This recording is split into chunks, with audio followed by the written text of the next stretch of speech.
Let's now shift our attention to Belarus. The protests in the country continue unabated for the fourth weekend.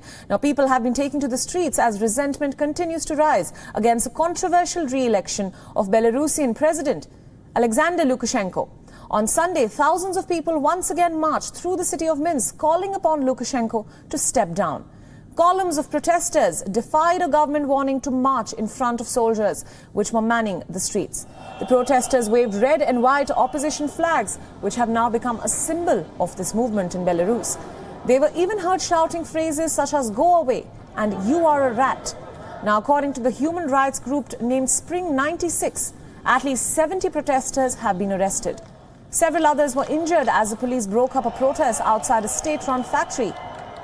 Meanwhile, a Belarusian opposition activist has alleged that she had been forced by authorities in Belarus to leave her home country. Olga Kovalkova leveled allegations after she arrived in the Polish capital of Warsaw. Kovalkova is a senior figure in the Belarusian Opposition Coordination Council. On August 25th, she was sentenced to 10 days in jail. Коли я знаходилася за кратами, до меня пришли супрацоўнікі ўладаў і сказалі, што калі я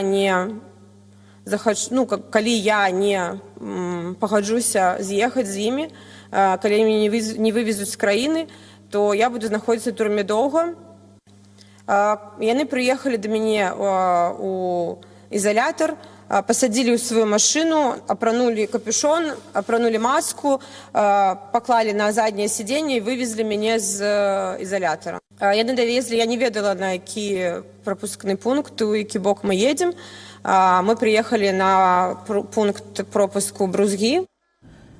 Belarusian opposition leader Svetlana Tikhanovskaya will visit Warsaw on Wednesday, where she will meet Prime Minister Mateusz Morawiecki. Tikhanovskaya has called on the United Nations to condemn the crackdown on protesters that, according to her, was sanctioned by President Lukashenko.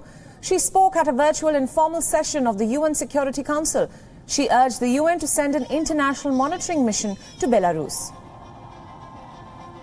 Now we, the Belarusian people, need the help of the United Nations in order to stop blatant human rights violations and cynical disregard for human dignity right in the middle of Europe. We ask the United Nations to condemn the use of excessive force by the Belarusian security services against protesters. We suggest a special session of the United Nations Human Rights Council to discuss the human rights situation in Belarus. We urge the United Nations to send the immediate international monitoring mission to Belarus to document the situation on the ground. Tikhanovskaya also said that only a transparent and fair election could break the country out of its political crisis.